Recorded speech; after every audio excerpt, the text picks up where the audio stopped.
very resistant and hesitant to give chemotherapy to their pets. This is what most of my patients are doing even on chemotherapy. And I love to show this picture and ask you which pet is getting chemo.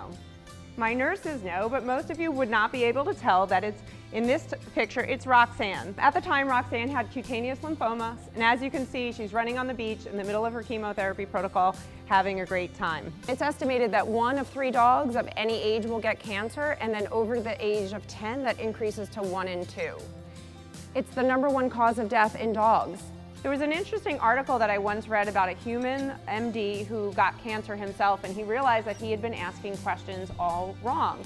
He would go in and ask his chemotherapy patients, how's your appetite? And they would say good.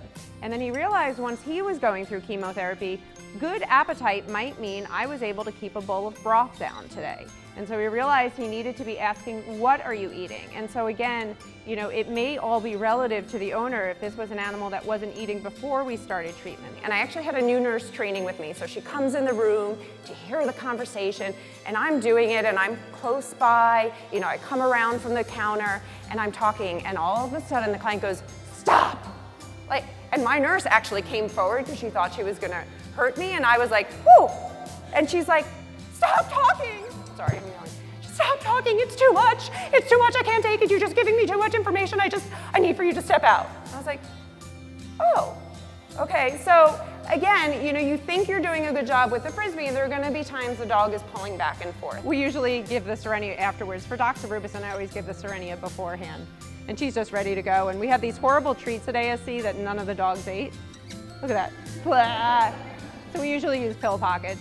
But again, owners really like to see this. They like to see that the patient's not being, horribly restrained and things like that. I want the owners to know before they go to you, I need to do an aspirate. And then when you say, we're gonna do an aspirate, they're like, yeah, of course we are. That's gonna be the new standard of care. I know it's not gonna happen overnight, and I intend to lecture at every place that I can that'll hear me, because I really think we can find a lot of these lumps and bumps earlier.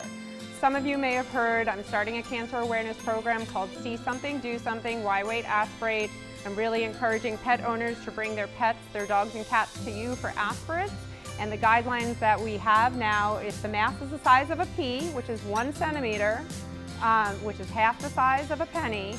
So if the mass is the size of a pea and has been there a month, we're advocating that the pets come into you for aspirates so we can find these lumps and bumps early, because most skin cancers, even malignant ones, can be cured with surgery alone if we find them when they're small.